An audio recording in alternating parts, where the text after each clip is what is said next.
We have delivered 4 million of items that have had entrepreneurial donation. We have also guidelines for guiding activities in industry and medical orientations also, as well as jobs and entrepreneurs to be kept. The program Productive Resilience of Firjan, know the numbers and actions. Access firjan.com.br, Productive Resilience. Very well, we're live. Hi, everybody. Welcome, everybody. This is one more Aquário Casa Firjan under of debates and that we have in the house, and we're online since the pandemic to discuss many trends that transform the reality of people and companies. We are a special edition today with the Business and Innovation Network in partnership with CUNY and the University of Porto. First of all, I want to thank our partners for having this event in Casa Aquário. This link of YouTube is available, and you can feel free to share it with other people that you think may be interested in this content, and give a like in the YouTube. That helps us a lot to increase the reach of our contents that we have holding here made these last months in a free way in order for everybody to have access. Here in YouTube, we put some links that can be of your interest. For example, LinkedIn of the speakers. If you like it, you want to follow their work or contact them in any way, you can check the links here of the LinkedIn of them. We always invite you to interact with us by the chat. So ask your questions, send your comments, and we will try to include all this during the panel.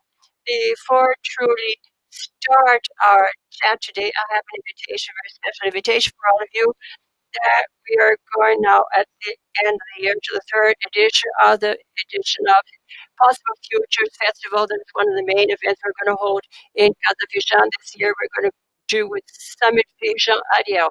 The link for you to access this is here on the, you can, and Nathan is operating the slides here. You can check here on November 24. We will talk about leadership for the future with names like Luis Mourier, that partner of Boston Consulting Group, Gautam Nabi Haji, that is author of the concept of frugal economy, Elena Nakata also, and passing to next slide.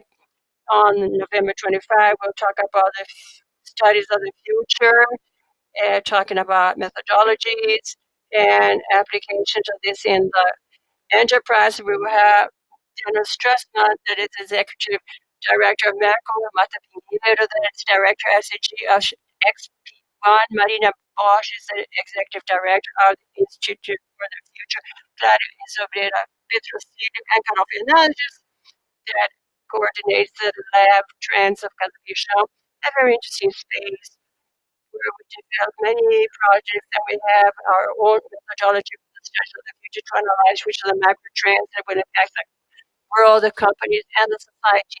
And on the 3rd of December, we'll talk about the future is adaptable. I think Nathan is not with this on the screen yet. We have Yuan Green that is not here on this screen. It's my fault. I have to update this. She is director of MIT Physical Design. Christopher Motor, the founder of Head House Architecture, that development projects with NASA and development projects with specific materials that may adapt themselves to any kind of environments, like, for example, in Mars, to have a base where we can go and visit Mars in the distant future. So I would like to provoke you all regarding what is the scope of the event. We will have workshops also like servitization of products, future possible games, circular design. This is just a taste, a flavor of our future event for you to have an idea of what it will be, reminding you that the link is here, available on YouTube. So I would like to invite you to come and build the future with us today. So without further delay, we pass the floor to Zardo, that is Environmental Innovation Manager of Firjan, to talk about our speakers today. Thank you once again, whoever is watching us, and also the participants that make it available their time to debate this subject with us today. Thank you, Yuri. Good afternoon. It's a great pleasure to be here in this initiative that is part of this schedule is part of the 10 years of Being Network, as Judy has mentioned. It's a network in partnership and coordinated by Pedro, who will be here with us during the discussion. But it covers many countries besides Portugal, Brazil. It's quite international, and it's very interesting for us to see, to be part of this celebration. We are here since 2018. We're participating for the first time of the event, and this edition now, it's a entrepreneur with PUC and the University of Porto. I would like to read to you what is being network. For those who don't know it, consider that we have some new participants and in Rio de Janeiro. So it was launched in 2010. It's open innovation platform that promotes connection between academia, industry incubators, and agencies of economical development, creating a sustainable forum for sharing of good practices in innovation and sustainability. This network has members and partners not only in Brazil, but in other countries. And today, in our discussion, we will have with us universities, companies very well represented. And then we will start our discussion here talking about the ways to adaptation of the enterprises. We have three participants, and we will start with the opening, the introduction, and then we will start with the Q&A. I have some Q&A about some subjects that are open innovation, the future, and new talents and innovation systems. So we leave the invitation as you remember you to put in the chat questions for us to ask to the speakers during our chat. I would like to call first to the floor Pedro. He is the coordinator of the network, and he coordinates research and innovation of the University of Upo. Good afternoon. It's already good evening in Portugal. It's already night outside. It's a great pleasure to be here with all of you. Obviously, I'm very grateful for the support that you are giving to us during the organization of this event. It's a social event for two reasons. It celebrates 10 years of being network, and it's held also in this context, a very special context of the global pandemic. So for the first time, we're holding a networking event online, totally online, and it's a great challenge for us also. Regarding the subject that we are going to talk about and discuss, that at the end is the way to adaptation to enterprises. I would like to talk about two aspects that have to do with my experience here in Uporto and in the work that we hold here in our ecosystem for innovation.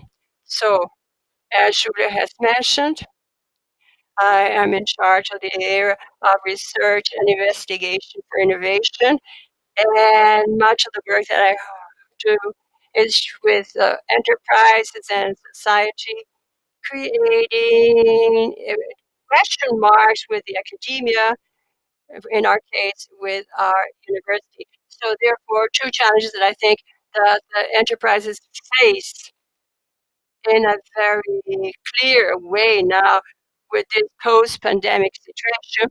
One of them is that I think is very important is that the the retention of talents,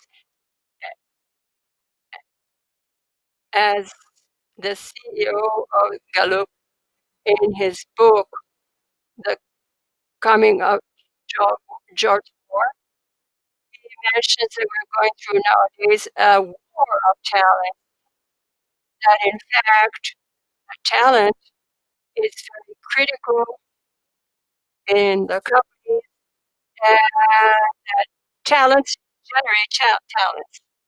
So if we have talent in our company, we will attract more talents. But talents are very scarce, and we're going in a society with very scarce number of talents and with a lot of criticism to current society.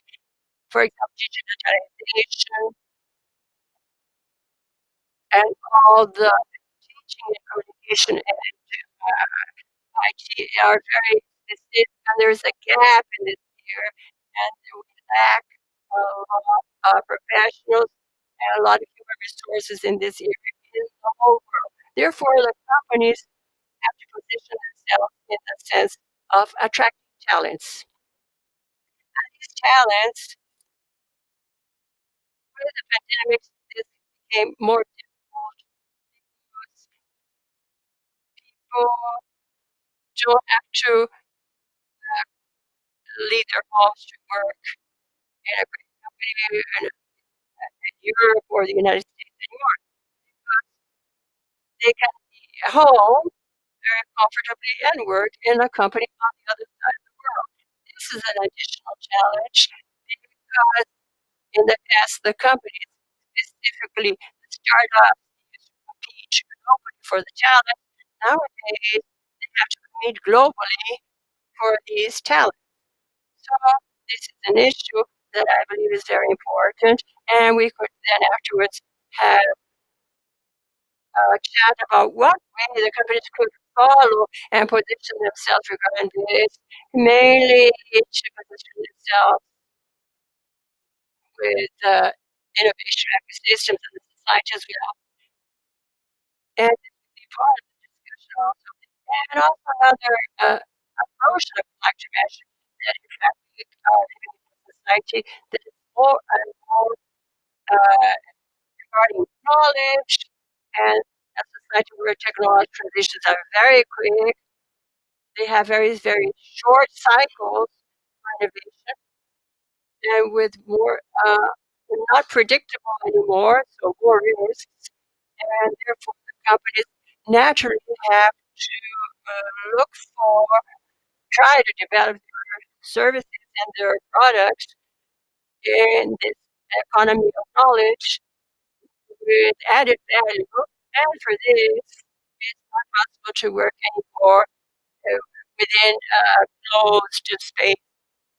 Innovation, open innovation is a way that a company should follow to develop innovation and to produce and add value for the companies and for society. Therefore, we also have some strategies that the companies could adopt in the sense of starting to include this rationale of open innovation in their companies, considering their internal resources for innovation and development of innovation, and also stakeholders or the external agents that work more and more in knowledge of open knowledge. So the knowledge is available for the companies to be able to use it in the right way. I would like to focus on this, and then we will talk about this further on. Thank you. Really, Pedro, thank you very much. Surely these are not challenges only of Portuguese companies. We recognize this here, but they also surely these are international challenges. We're going to talk about this later on. And we already discussed this. The event has been discussing this innovation with sustainability, quality for those who would like to see the links. And Professor Shipley also mediated a panel this morning that talked about the options for innovation. I would like to thank Professor Gini, Coutinho, Professor Ricardo Iori, that are partners in Pukiki for holding this event. And we have the building of this discussion that could be continued. I would like to continue with our guests in Portugal and to call to the floor Clara Gonçalves, Head of Knowledge and Innovation in the Medicine School of the University of CUNY. And I would like please for her to introduce herself and talk about the ecosystem. Thank you, Clara. Hello, everyone. It's a great pleasure to be here once again. It's a privilege and honor to follow since the being the first edition, and this is already 10 years that we are trading this wonderful life. So I'm very, very happy to celebrate these 10 years of BIN and to be here to talk to you all and to talk about my experience during these last years and talk about adaptability. You've seen that I talked this morning about what I've been doing during these years. I'm not going to talk about adaptability in companies, but I'm going to talk about adaptability that is necessary to all of us have. That has to do with talents, and we're going to talk about talent and talent formation and the way we human beings position ourselves regarding economical cycles and crises that we face nowadays and in the past, and eventually we will do in the future. And going to my micro world, I have formation. I'm an agricultural engineer by the Science University of Portugal, and I graduated in 2000. And to talk about agriculture, to work in agriculture, mainly in my country, is something quite strange.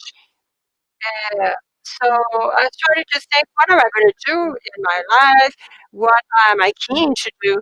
However, I had the opportunity to work in a project of research during the year with traditional culture here in the north region of Portugal, Minas Divine in this zone, for the food for cattle to produce milk.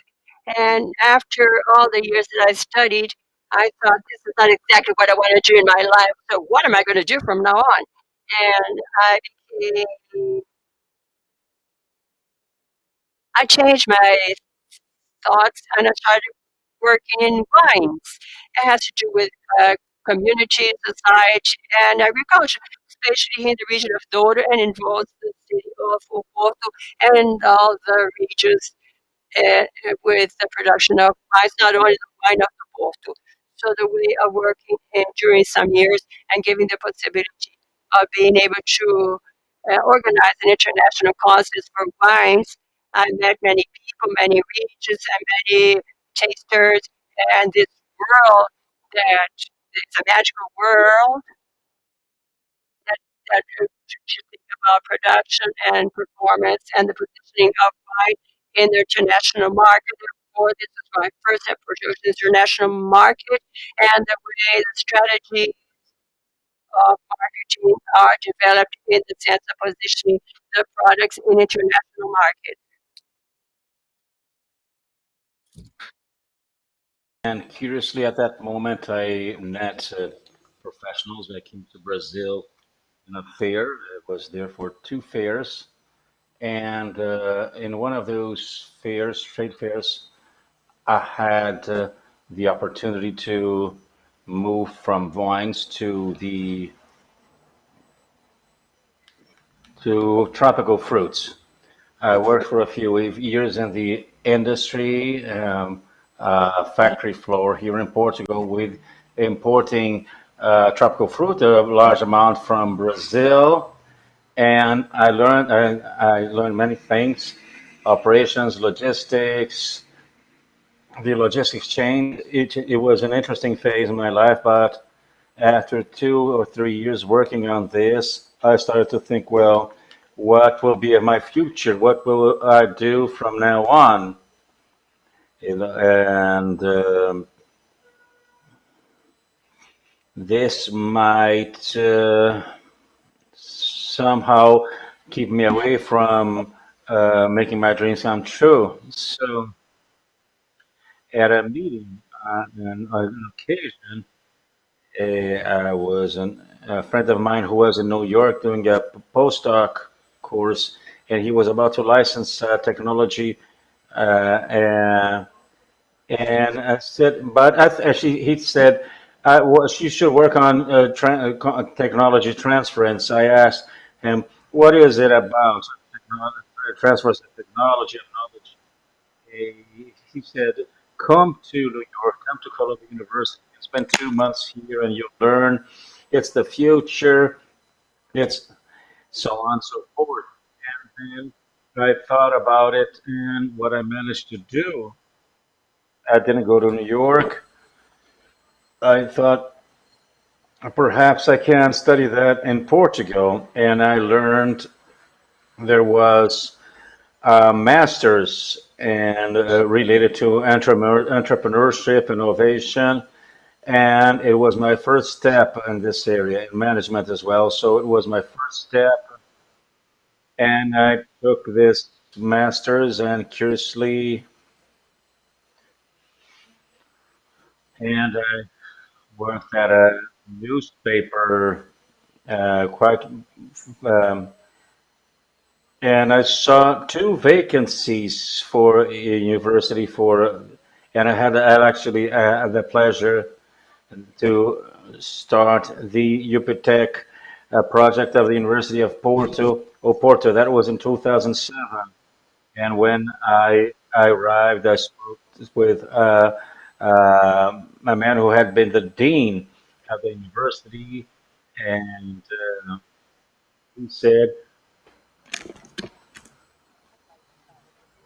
I was there. There was a strategy, but he asked me to work on a strategy, and that was done in cooperation. And we identified this as the first players, the first partners in this project, highly open, which had the intention to change mindsets, cultures, and the university itself, change a culture. Therefore, I think at the end, something like when I left this project, I left the university last year. I think we have set a work based on the ecosystems, which was already validated with several international partners. It is one of the best examples of dynamization of this ecosystem that we went on creating. I think from now on, we can talk about the way how we did this, somehow innocent way, uh, and the fact that people believe in a project, they move on with this project, and didn't know. I have an idea of the consequences, but they were willing to do something. So, and to finish, when I left the UPTEC in 2019, what did I do? There's another thing which I consider essential, which was already discussed before, which is education. And once again, education and change in terms of education paradigm. And I worked with many students, postdoc, master's students. We started to notice that we needed a set of disciplines which would be based on maths, on algorithms for in terms of digital literacy, and that this should be brought to schools in a structured way. And in that sense, we created an association, and I was invited to be the vice president of this association for the teaching. We're trying to integrate a computing discipline into the official Portuguese school curriculum syllabus. It is when we have a project of digital literacy aiming at providing everyone with digital skills for them to understand what computer science is, how it can help our daily activity. And furthermore, I adapted I adapted this to an area, a different area, which is medicine, which has an enormous potential for technological developments. And this is, and during this moment, particularly, the world has its eyes on this. And it is quite a transversal area, therefore, it is possible and even essential to bring skills from other areas to the health area. to healthcare, be it from the point of view of technology, public health, mental health, and this has to be worked on with this logic of innovation and research, startups, um, big companies, the public entities which play a decisive role regarding public policies. It is essential for us to work as together in order to develop a better future for the world. Thank you, Clara. You mentioned a trajectory of adaptability, and I even felt sorry for the translators, which was huge. And change both in terms of the private initiative from companies to the ecosystem of universities, the academia, as well as sectors. And this person had a view that you were perfect to work on transference of technology. It is good to see that that can happen in our trajectory. And I like to say that we have here at Firjan this management, this department which deals with management of innovation. I know we have people watching here on YouTube chat, and which are reference players in our ecosystem in Rio de Janeiro. Evandro Pistanha, Paulo Coelho, Dalton Marques from Rio Preto, not only from Rio de Janeiro, but also São Paulo, Ribeirão Preto, Carlos Magno, who is our general business manager. He is the person who makes a link. I'd like to invite you all to participate, sending your questions through the chat because we'll have a big conversation here. Thank you, Clara. And now I'd like to invite our third speaker, which is Leonardo. Leonardo Serpa, ENGIE CEO, which is the biggest private energy generator in Brazil. And they think about open innovation and sustainability.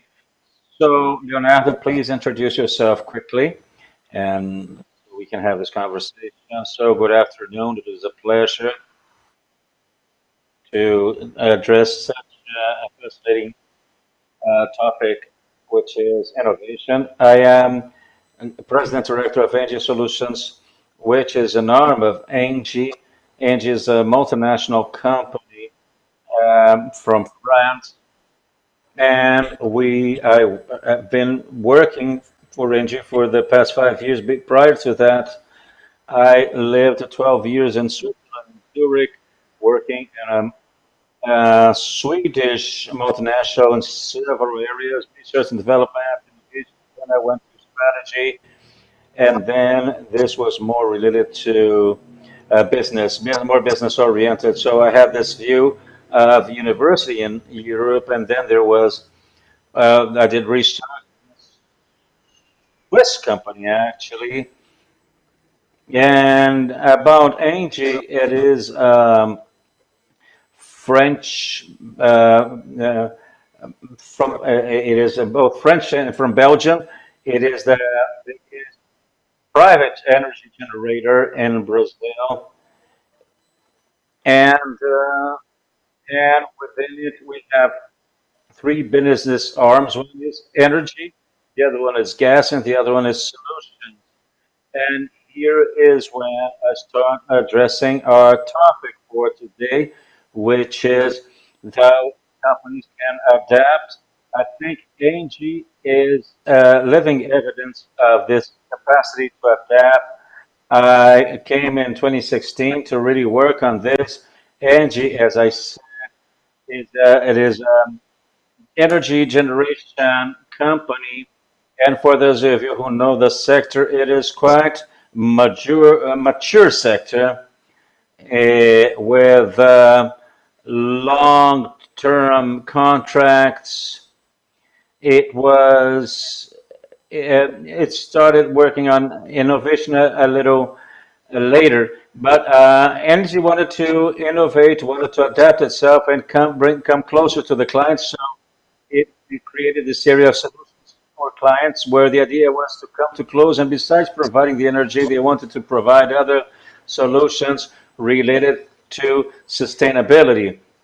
So distributed solar generation panels, both for residents as well as for companies, energy efficiency, energy monitoring, and even the management of an intelligent city. So you can observe the change.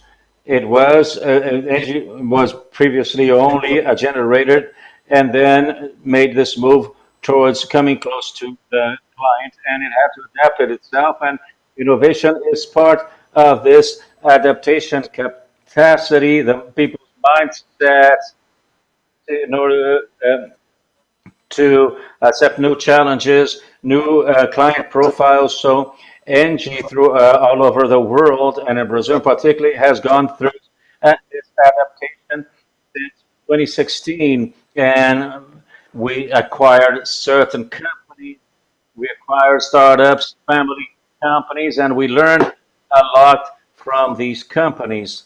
So to work with entrepreneurs, with making decisions based on three factors. And Benji is a multinational. Sometimes you have to go to Paris. We need to travel in order to have approval. And we had to learn to become more agile. And these acquisitions and this of startups, of family companies, respecting and guaranteeing the continuity of their dynamism was essential for the success of these companies when they were um, integrated to ENGIE. And now 5 years have gone, and I really managed to see change in the mindset of leadership, of the company culture. And I think that shows a success that has taken place far from coming to an end. But we had a rigid sector, a mature sector, which moved to become something more volatile, which is this part of solutions. Perfect. Thank you, Leonardo. I think we can even start with the questions because you already mentioned a few open innovation actions by Angie when acquiring companies which have businesses which have another culture, and a few businesses already have a structured program. And for those of you who never heard about open innovation, it means that the company does not innovate only within its environment, making use of its own resources, but it opens in order to do this with smaller businesses, startups, and so on and so forth. And I'd like to know, I know that you already program for supporting startups by means of this Senai Innovation tender. And I'd like to know if you have an open innovation structured program, and what do you think in case you saw results? Do you think that it would be still soon to see results? But uh, sometimes, in terms of a change of culture, I'd like to know from you what is it that you are already feeling taking place at Angie, and perhaps a hint for companies, a tip for companies that would like to do this. It is not that easy. It is a change of culture. So please, if you may address that. Well, today we have, as I would say, an open innovation culture, but I do not think we came from something structured. And I even think it was good as we were a multinational. If we had waited to structure an open innovation program, we would be developing it to this day, the procedure to innovate. So it took place in an organic manner according to time and the needs.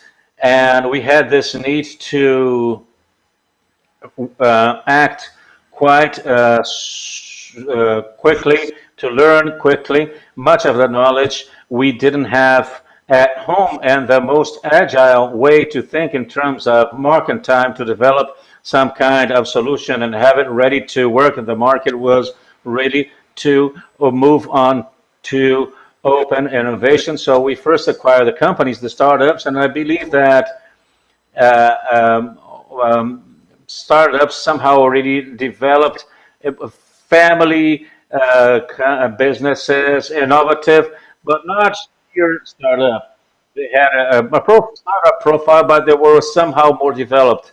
But we made the incubation of a few startups along with our innovation team in order to develop certain solutions. Some of them were successful, others were not. Some of them migrated and pivoted during the process. But I think it is a natural process. Not everything will be successful, but replying, it was not structured, and I'm glad it was not so because really it made us be more agile, and we learned from the startups how to do things. And now I can look back and believe that it was quite successful, actually. As for the suggestion or recommendation to companies who would like to do this, I think it is to not be afraid of making mistakes. If the company really wants, is really willing to guarantee and to avoid any risk, innovation perhaps not be will not be the main thing to do. Innovation in general is complicated. You take risks. You will have to take risks in order to innovate. By definition, the risk comes along. One is this. The second thing is to be open to new concepts, to new co-workers, to challenges and provocations on our business model. So we need to be open to this new world, to people who will contribute and add, and many times challenge, question the status quo, which is important. I think these would be the main comments. The first two important comments that we gave, and open to face risks, and also to be open with a mindset, with a culture of the companies in order to, because if not, the startup would not be embedded in the companies and won't have their cooperation. Thank you, Leonardo. We put some quotation marks in this sentence, not to be afraid to make mistakes is very good for those who work with innovation. I would like to invite Pedro now to speak about the same situation now under uh, the idea of a university. How is the university of both this relation with open innovation with other great companies, please, Pedro?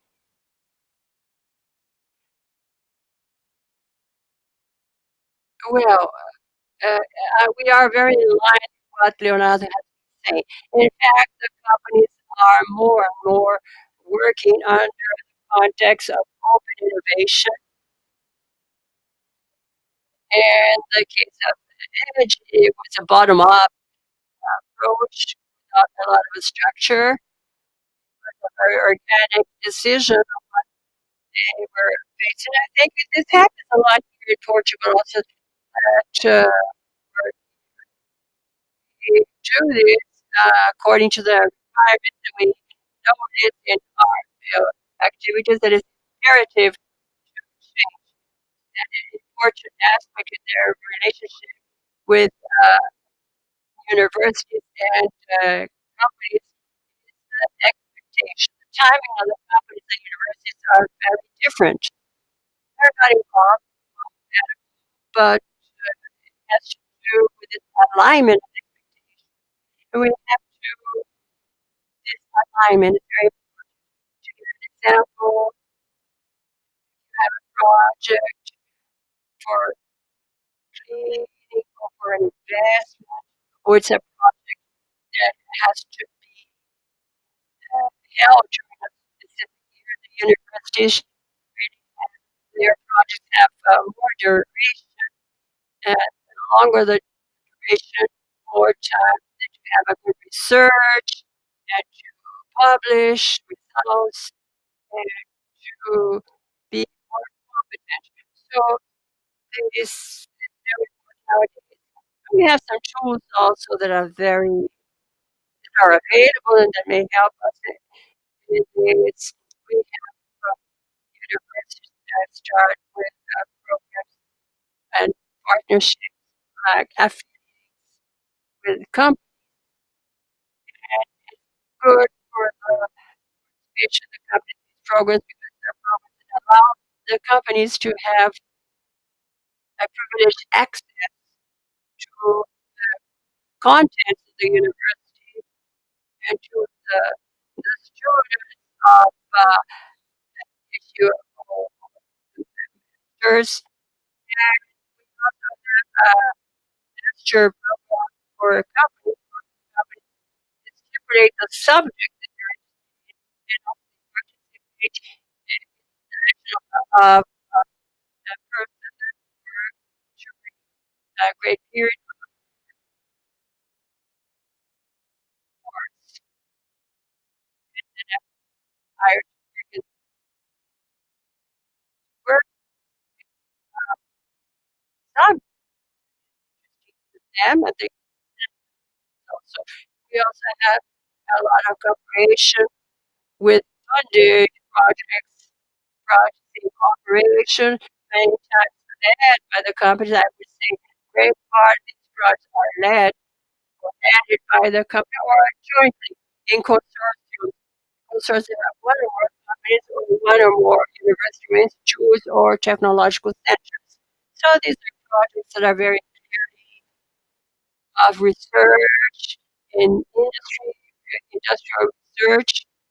So the objective is to develop knowledge that is translated in the patent and intellectual property and generate products, services, be new ones or be included in existing services. It's a very interesting way to develop companies because they have access to talent. Because normally the university work like this, and we have young students that are recruited to work in specific projects, and they have very updated minds, and they would like to work in projects that are the interests of the company and as well of theirs.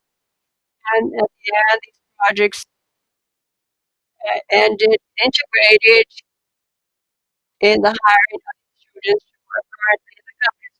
We also have the cooperative labs that are associations among universities and institutions that intend to do more transfers of knowledge or that means the translation of knowledge into a product in the market. This is very common. The levels of maturity or advanced technology that would lead to new services or products, and also to have innovation centers or create innovation centers in science and technology parks that are normally related to universities and very near knowledge. This is happening more and more in spite of the content that knowledge should be available to all the world and companies could check and hire someone on the other side of the world. And at the same time, it's very important to be where knowledge exists.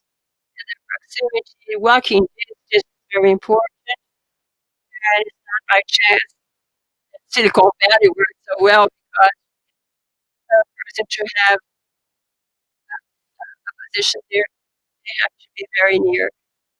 This happens also here in Portugal. We have companies here in the center of innovation that are here in front of this building where I'm speaking. So we just have to cross the street and we can have a personal contact with these companies and work jointly in their labs together with them, and also to be part of innovation networks, of course, because these networks also are a platform to create synergies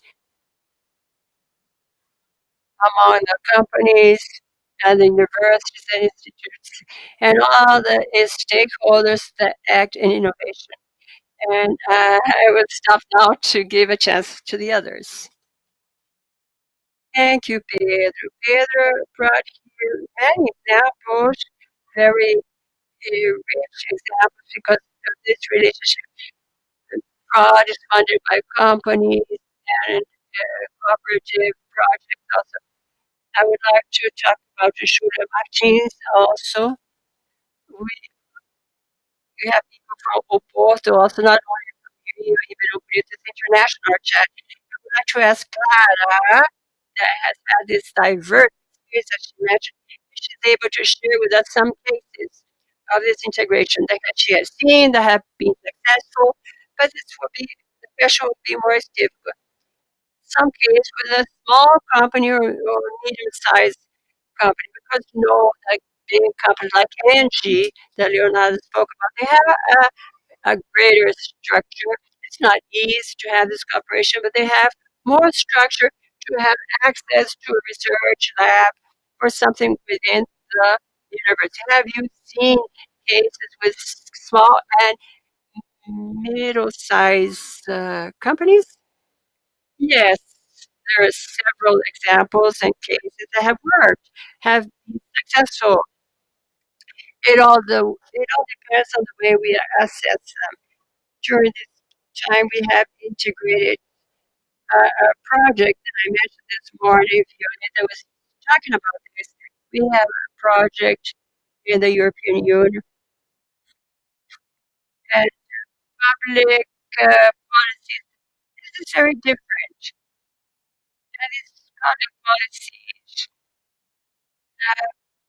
giving us a lucky way to channel investment to different countries of the European Union with the objective to uh, approach the companies to the academia and the academia to the company. The rationale is the same, and the objective is to be a win-win situation. Many times it's not the great number of difficulties, and the first thing that comes to my mind that I've heard many times, it has to do with intellectual property. To whom it belongs, it doesn't belong, and patents and a lot of legal issues that are very complicated to work, and we have uh, ways. We're trying to find ways to solution all these. It's a great problem. Apart from this, we have had a rational channel by the European Union across sectors all these countries. And with a great investment in innovation approach in small and medium-sized companies, and under the rationale of the creation of startups and the creation of these companies in the universities themselves. This is a very clear goal, and all of us that are inside a university, we see this with a very good approach.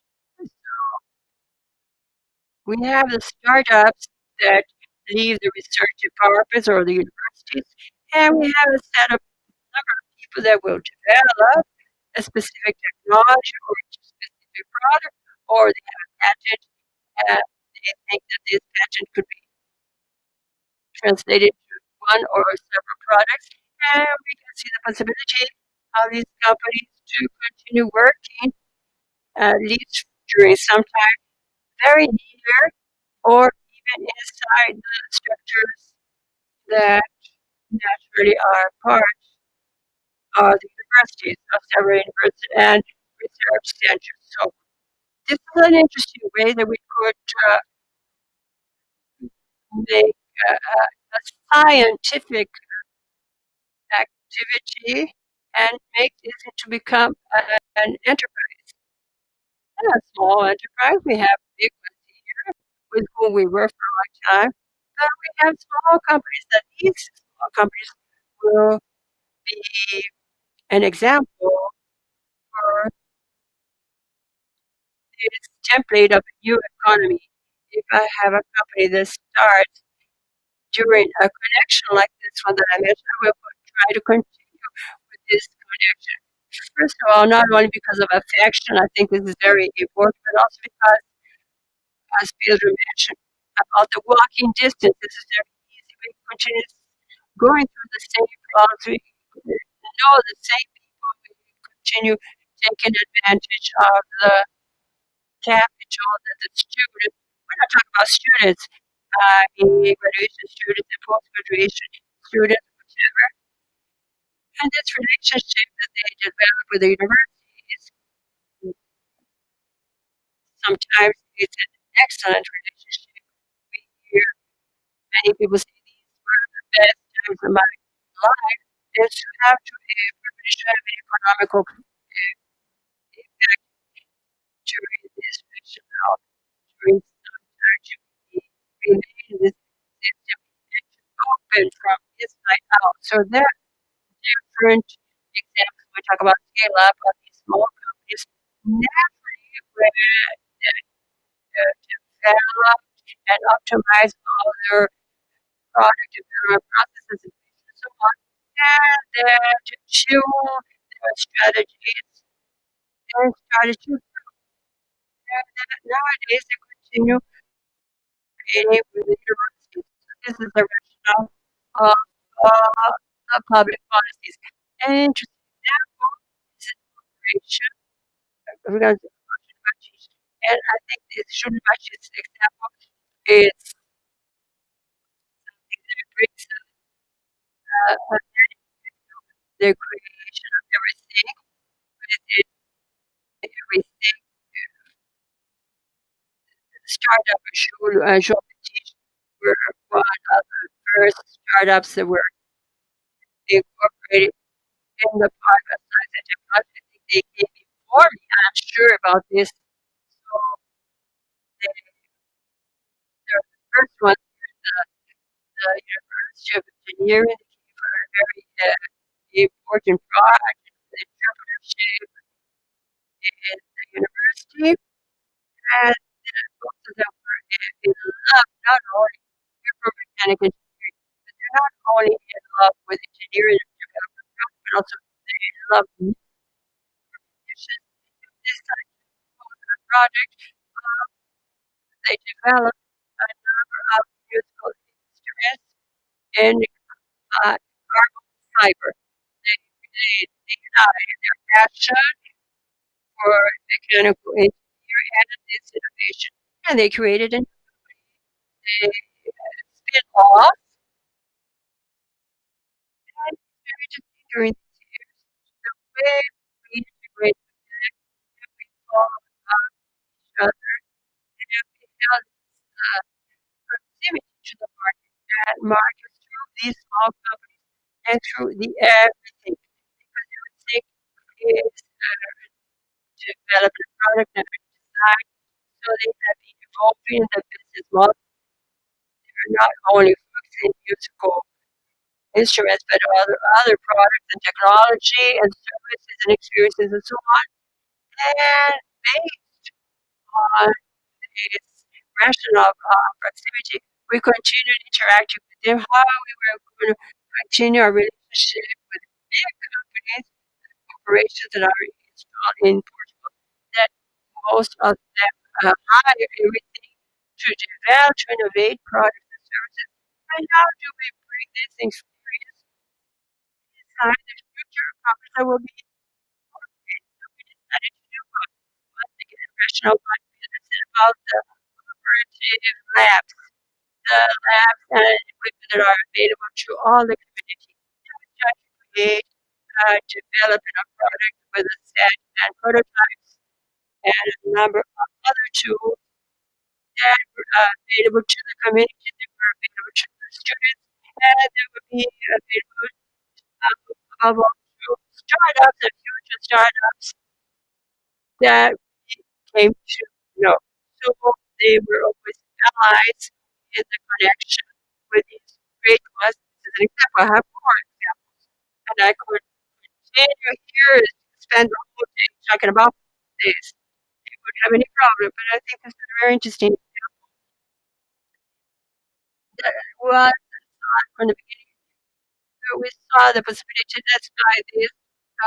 Do you have this competence? You have the know-how. You have a relationship with the industry.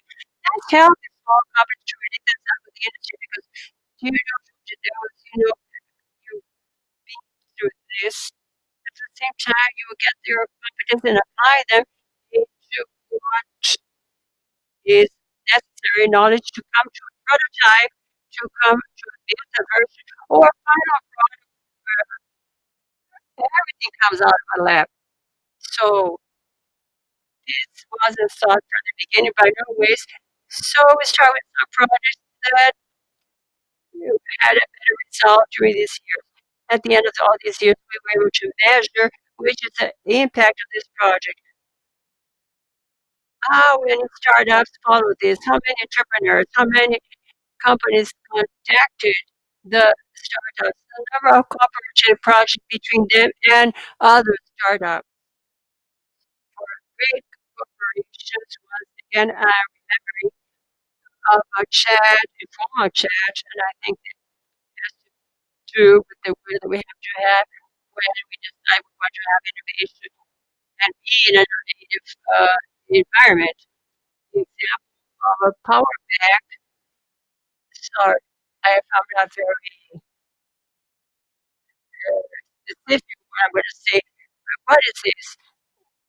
We had a startup that is a spin-off of engineering university. We had some batteries that they put in the trucks and the tow trucks, and these batteries accumulate the energy from and inject this energy is transformed from energy to energy and inject this into trucks to feed trucks or electrical energy. They're growing a lot. We have this power bank that has been also held in cooperation with everything. And some time ago, we came to the garage of a tech.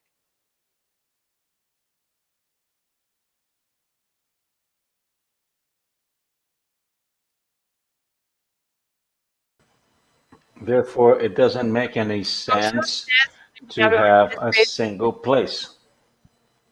And we're all together. And let's say, though, this battery will,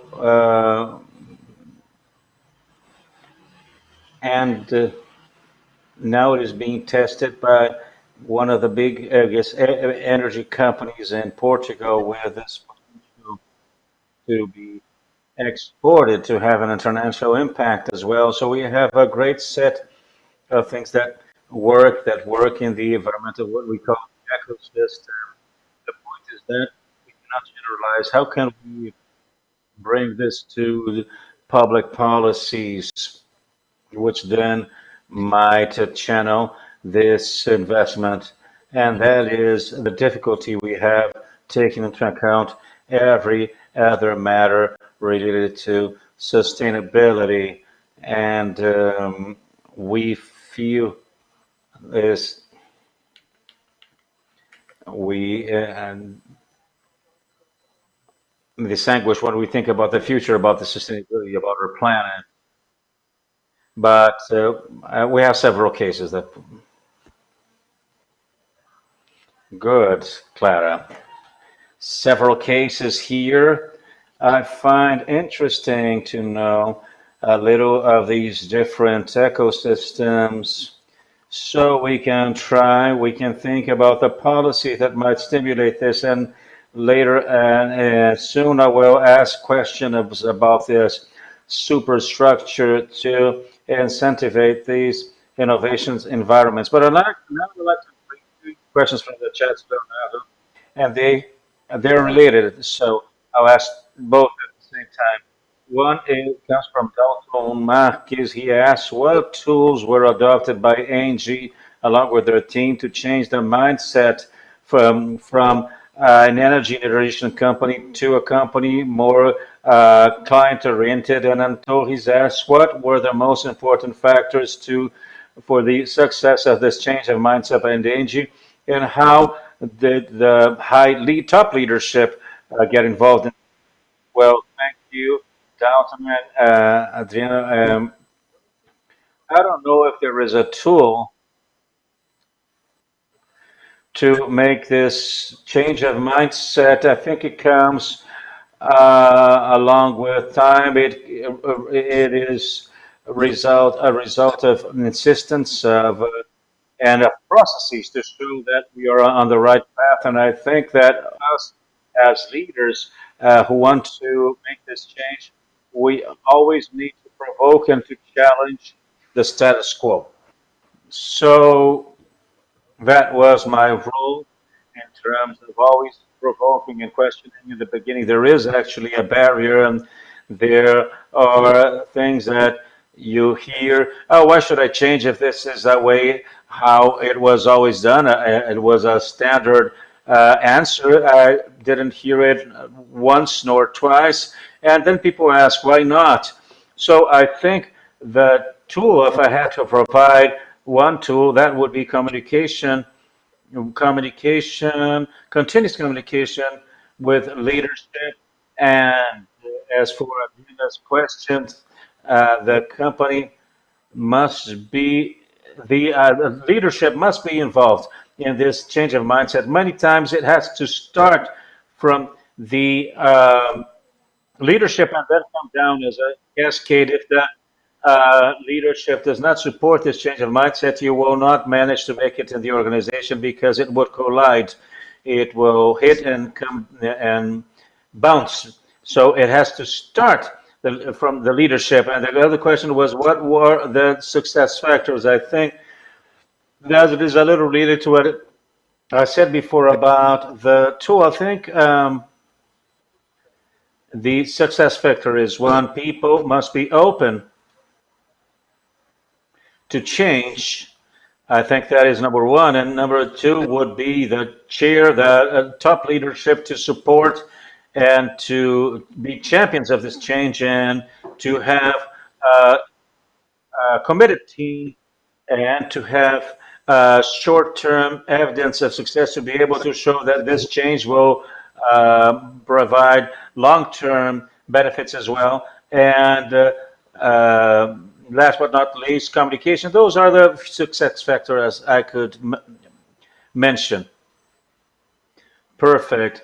And there are other two questions that are also somehow aligned to these, which I will ask now, which are these questions from Paulo Coelho. How has ENGIE kept cooperation with universities in terms of open innovation?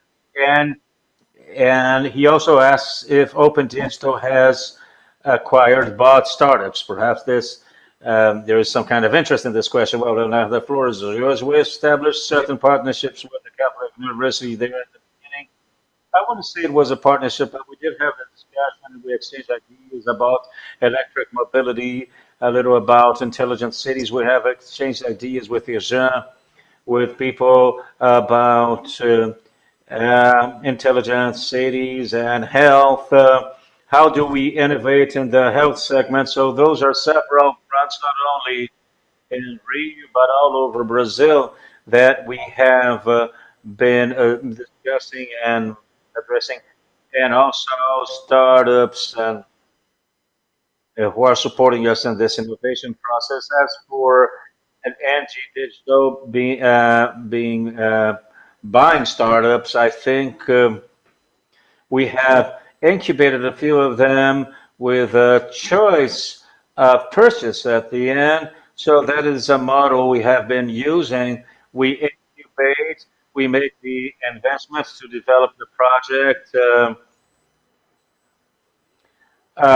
at the end, a timeline, and so we can define something and produce something, and then we have a choice of investment, a choice of purchase after this term is over. So we're always open, not only Edge Solutions, but Edge as a whole. And we are expanding a little. It is expanding a little beyond my area of responsibility, but innovation has become a crucial point for energy, even the area of energy, which was a more robust and I would say mature area. It has gone through much change and will still and the market is opening. So clients that were not a client of ours directly, they will become um, by and smaller clients will be able to buy energy directly from the generator. Now only big consumers, but with this market opening, energy will have to adapt itself to be more dynamic. And this people, energy have done an excellent work and having discussions with startups. So we have made a massive investment, and the innovation part has become a big area within ENGIE. And currently, we have the Innovation Day. We give awards to startups developing projects related to the theme of the year. So that is the part of innovation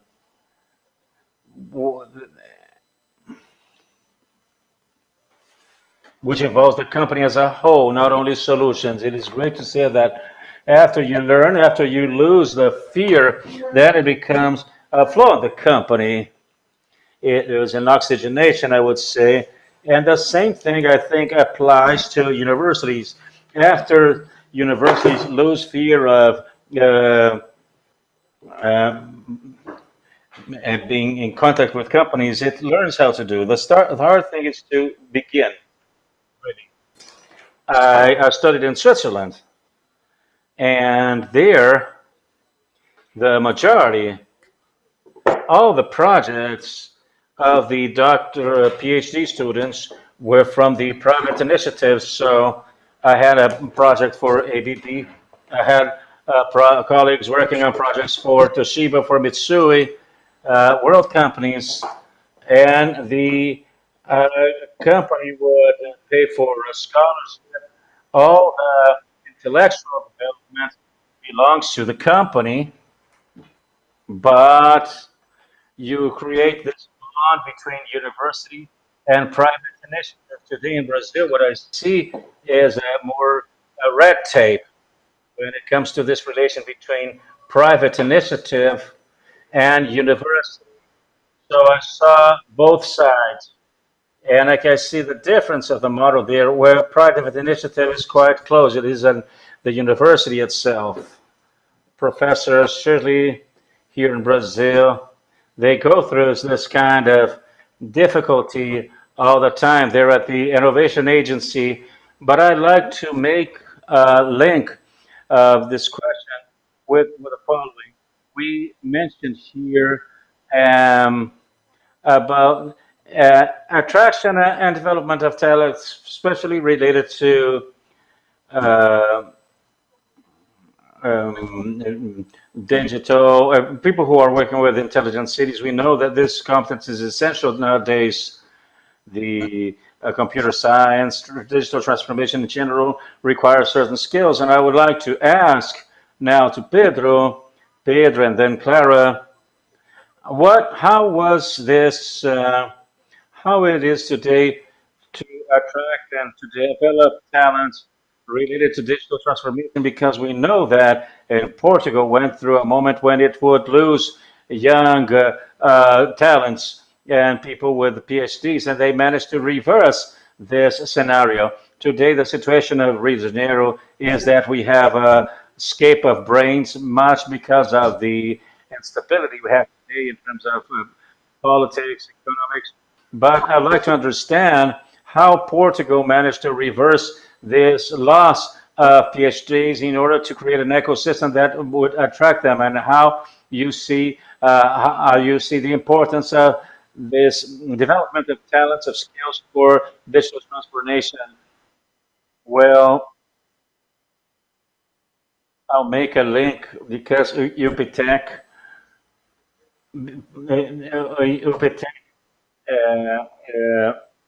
was founded in a curious moment in Portugal. When it was founded in 2007, in 2008, Portugal was going through a deep crisis, which was also a result of the crisis in the United States.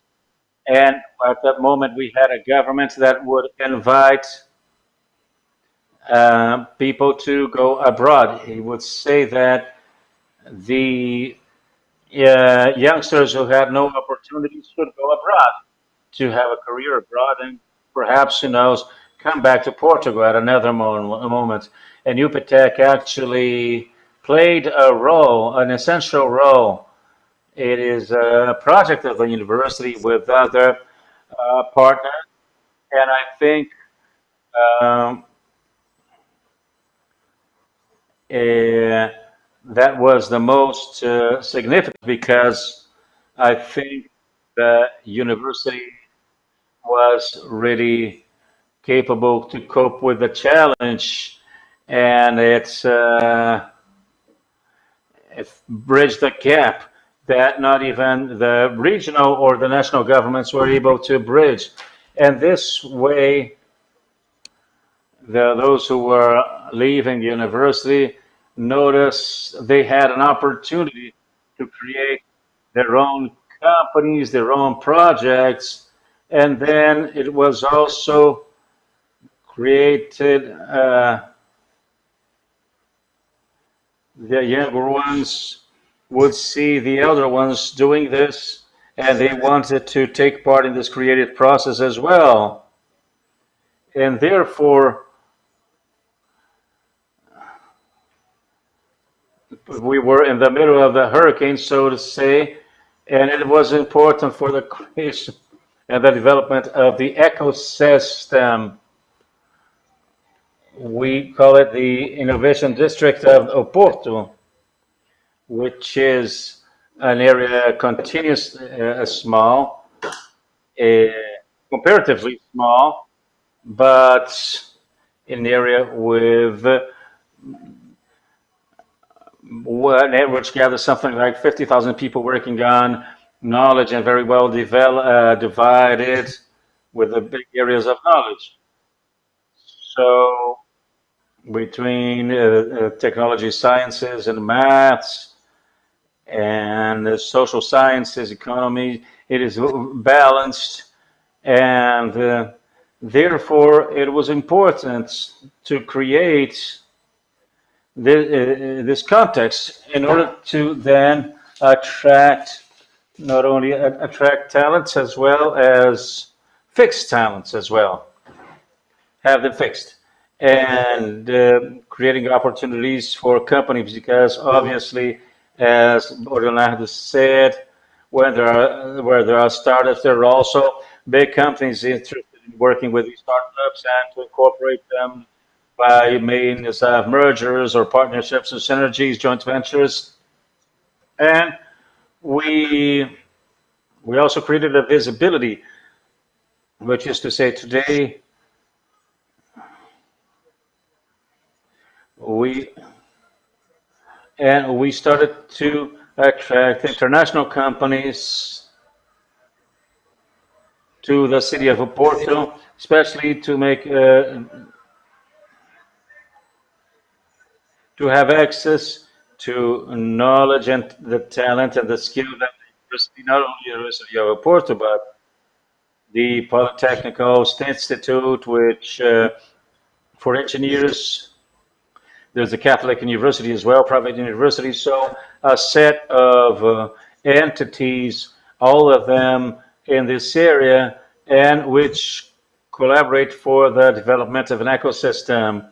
So it is really a community which then allows to for Oporto to be at this moment an interesting place for a company interested in working in engineering or in technological development because we have the capacity every year to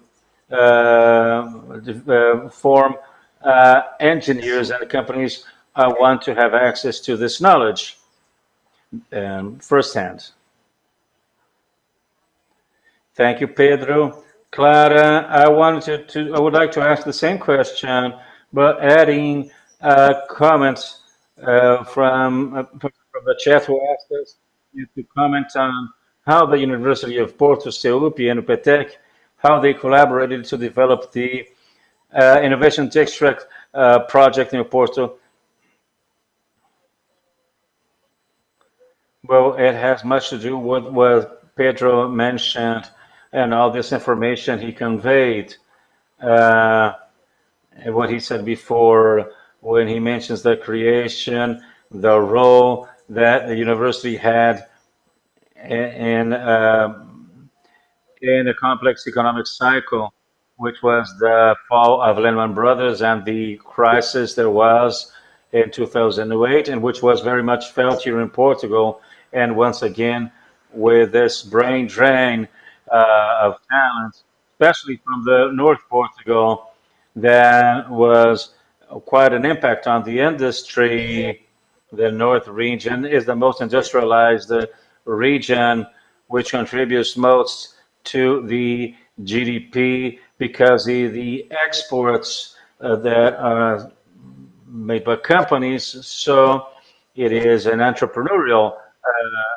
And the fact and the university plays an interesting role because Porto is the capital of this northern Portugal region, and Porto is the biggest, second biggest city in the country, and this has an impact on the region.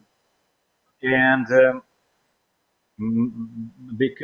very much because of its university, the way the university adapted itself to trying to retain talents in Portugal because of this brain training in this region. And naturally, once again, as was being said, with all this growth, innovation, startups, companies, naturally the big companies started to come close and notice what was going on here and what these startups were doing, and they started to install themselves and started to create an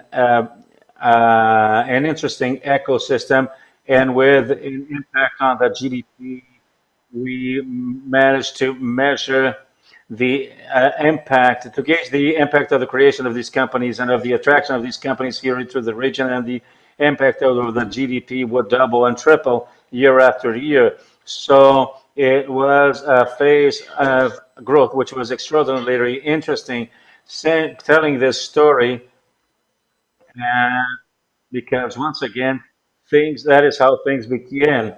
What happened then?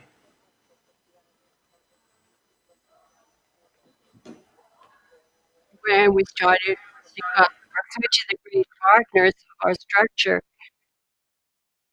with whom we had contact, and the great partners, and also the, specifically the engineering university. This is very natural. I don't want to say that other universities didn't contribute. That is no way a fact. The engineering university had a very important role in the development and in the capture of talents that we mentioned. So this association, we started to wait, they noticed where were the innovation ecosystem. We want to see what this is. So we went to Sweden to see the students already created some companies there because it's Swedish companies are very important. So the engineering university were very interested there. We went there with the university and we wanted to see how the people at that moment were increasing this cluster of the IT in the area of communication and also in health. With many companies, the big pharmacies and labs and the great telecommunication also companies are there in Sweden. We wanted to know all the players involved that in this kind of environment to understand the ecosystem. So it was there that the idea we saw we have an ecosystem as well. And we tried to notice their rationale and we saw how it worked. And it was very interesting. We started to look at the map when they had a hospital, a university here in Porto. We have Polytechnical, we had all the private units here in both the city. We started to look at other structures of research that we have here in this zone. We started to notice, well, we do have something very interesting. It's very interesting. Who knows? We can start to disseminate this. So our communication strategies start to be not the institution by themselves, but also the possibility to be inserted in a cluster with 50,000 people to produce knowledge in these areas. And it's very interesting with the goodwill and a very, very voluntary attitude. And after we finalized, we came to the municipality, and it started to take place also with many initiatives that are being planned and scheduled, urbanistic also for this region, mobility in this zone that has improved a lot during these last years. And this allows us, and in fact, we are in a very interesting ecosystem. And in the open distance, and this rationale of mobility, very interesting, and it works. And we started to see and notice, and we started to map all the industries and the whereabouts. The great enterprises, Portuguese companies are all in the north exactly because of this issue of genetics. Something in our genes that have to do with this way of entrepreneurship. The great industries and great enterprises are here in the north of the country, but it's in a zone very near to the ecosystem and the circle of knowledge. Here, this road with a number of companies that will contribute for the GDP, nationally speaking, and they have this interest, and they are in a digital change and a transition in digital world and transition in all levels. Therefore, the rationale was to call these companies to this ecosystem and to have some that is extraordinarily robust that will allow us to attract talent and retain talents.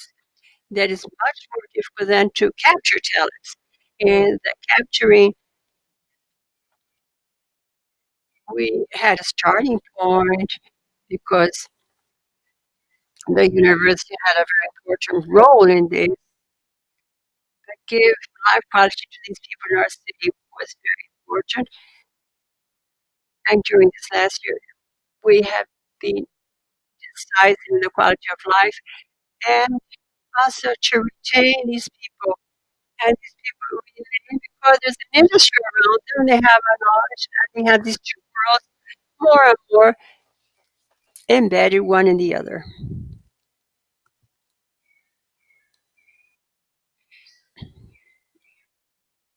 Clara, did you finish? Yes,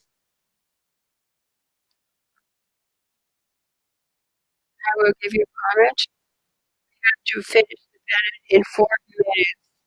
So, unfortunately, we have many questions. I was here reading the questions in the chat. We have questions we will not be able to answer. We have to do the being judge zero. So we pass to Clara for 1 minute of closing remarks. You're going to give a final message, please, Pedro.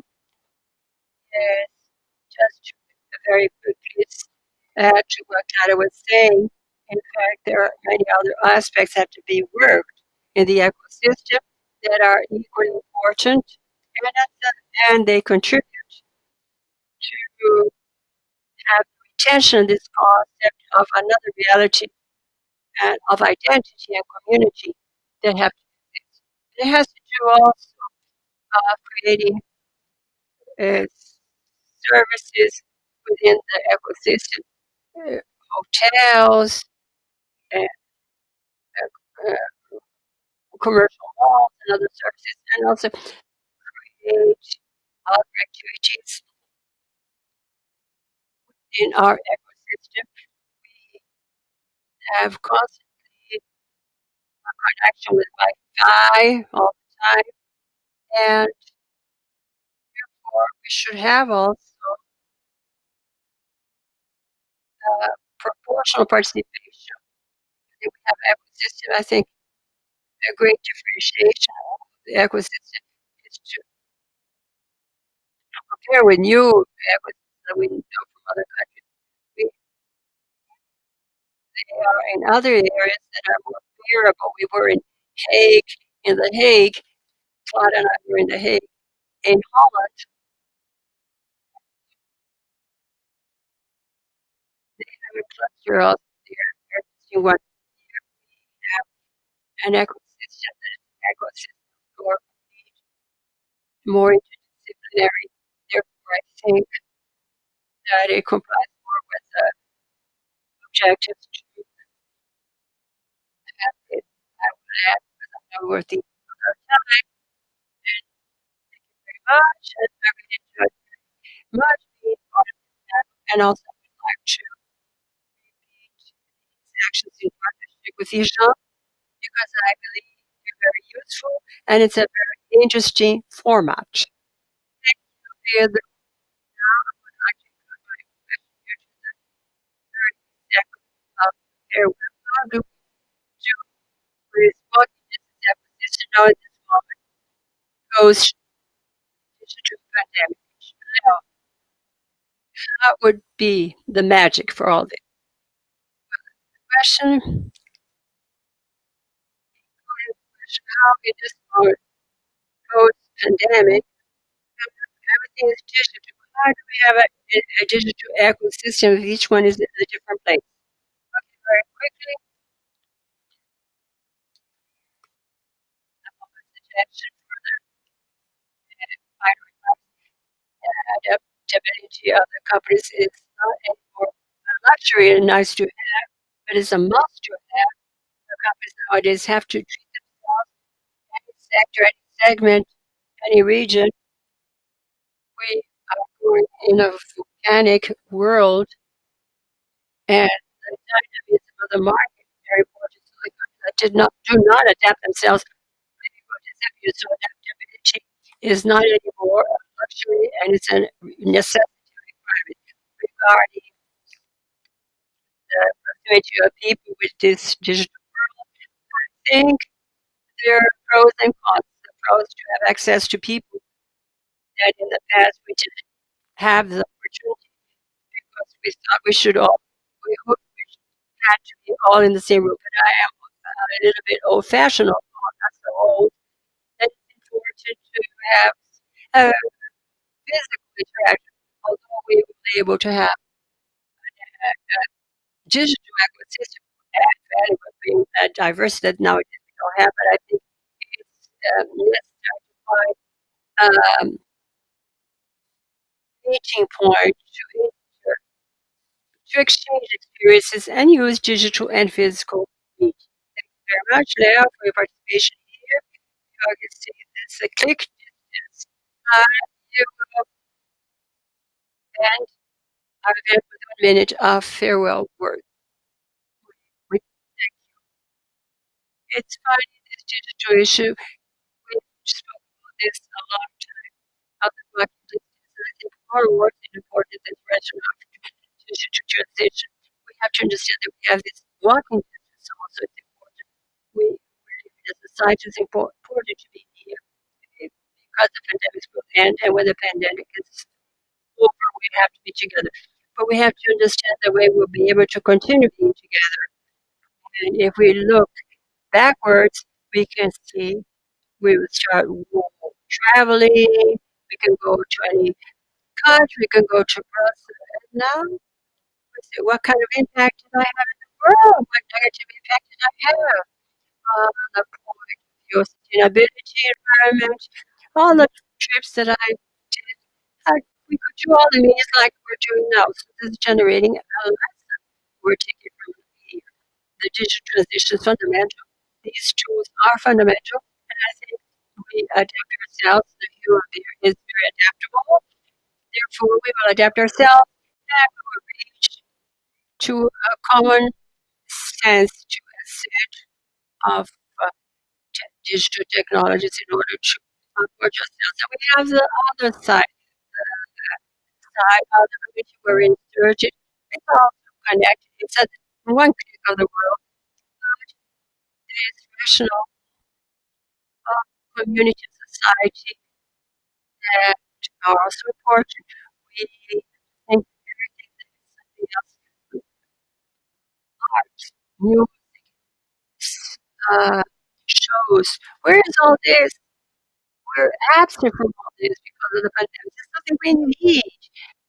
It was always bringing proximity. So we have two different worlds. A lot of things that would be better because we had an awareness we had in the past, and also we understand now our rationale of living in a community. So I think these zones of all sport proximity are very important and do not avoid having a digital strategy. Thank you very much for being part of this panel in this event with you and Cookie and my friends of Cookie and Firjan and my friends of the engineering university. Pedro. Thank you very much. It was a great opportunity for Firjan to participate in the network and holding these international discussions. We will be able to continue soon. We will close our meeting now. We will have our content available. Now we will pass out that video with some innovation social cases here. Vision. It was a great to have you all here. Thank you. Many people think that life is a great race. It doesn't matter how many people are competing. The one that reaches the first place is the winner. To win is the essence of sport. However, in real life, some people reach the end and others find difficulties. There's nothing to celebrate. Social innovation is one of the paths for everybody to be a winner. It allows us to leave a common place and to think, how could we do things in a new way? It reaches the root of the problem and creates solutions for better working conditions, education, development of communities, and health. Social innovation has to do with industry, and as we see in different actions that Fijan holds in partnership with industries and companies of different sizes and sectors. Social innovation, basic and professional education, in solutions of innovation within a range of initiatives of sustainability and all across of social responsibility, and also in advanced health by Casa Fijan. All these actions of industries help to reduce inequalities and strengthen the state of Rio de Janeiro. With innovation, we create solutions. Within social innovation, we transform lives. And your company will also transform lives. Know our actions and know how we can help you to hold social knowledge. Visit vision.com.br/social.